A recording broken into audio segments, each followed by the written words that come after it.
ہمارے ہاں توحید پر، سنت پر، رسول اکرم صلی اللہ علیہ وسلم کی اتباع پر،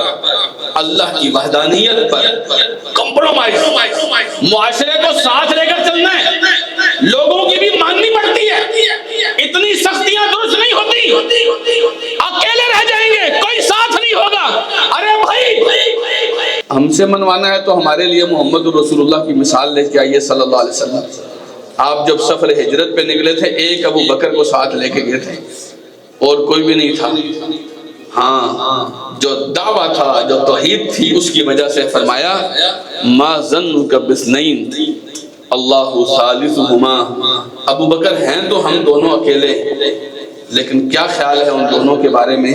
جن کے ساتھ تیسرا اللہ ہوتا ہے۔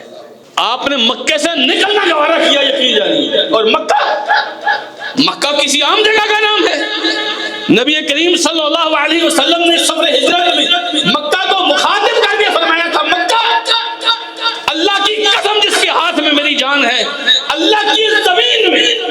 سب سے زیادہ اگر مجھے کسی سے محبت ہے تو مکہ کی وادی تجھ سے محبت ہے، اور اگر تیرے رہنے والوں نے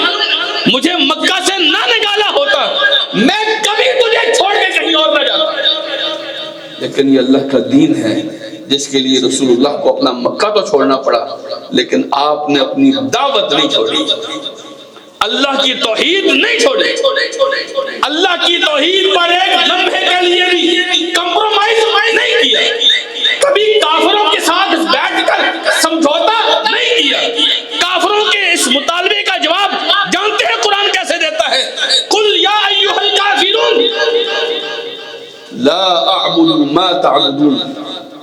اے میرے محبوب ان کافروں کو بلا کر بات سرے سے سمجھا دو تاکہ ان کے وہم و گمان سے یہ سمجھوتے والی بات نکل جائے، جن کی تم عبادت کرتے ہو کافروں، محمد کریم کبھی بھی ان بتوں کے آگے نہیں جھک سکتا، کبھی نہیں جھک سکتا، یہ ہماری دعوت کا مزاج ہی نہیں ہے، یہ توحید کا انداز ہی نہیں ہے۔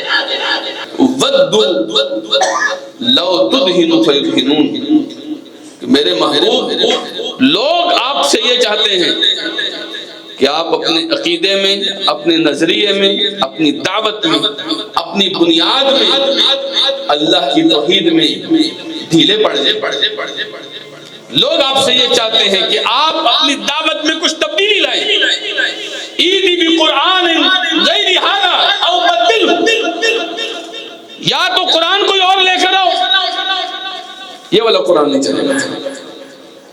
یا اگر یہی چلانا ہے تو اس میں کچھ تبدیلی کرو۔ تو میرے عزیز بھائیوں یہ بتائیے کہ میرے اور آپ کے پیارے آقا جناب محمد رسول اللہ صلی اللہ علیہ وسلم نے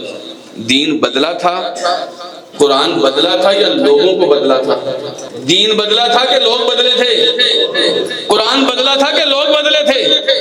اللہ کی توحید میں ڈھیلا پن دکھایا تھا یا لوگوں کو اللہ کی توحید منوائی تھی؟ اللہ کی قسم ہے رسول اکرم صلی اللہ علیہ وسلم وہ شخصیت ہے کہ آپ نے اپنی دعوت کے پہلے دن سے پتھر کھانے شروع کیے تھے اور مرتے دم تک آپ صلی اللہ علیہ وسلم یہ فرما رہے تھے، وہ جو یہودی عورت سے میں نے زہر کا ایک نوالہ کھا لیا تھا میری رگوں کو کاٹتا جا رہا ہے، اس کے باوجود کوئی ایک دن بھی اس زمین میں نہیں دیکھا جب محمد رسول اللہ صلی اللہ علیہ وسلم نے اللہ کی توحید میں ایک لمحے کے لیے بھی نرمی کی،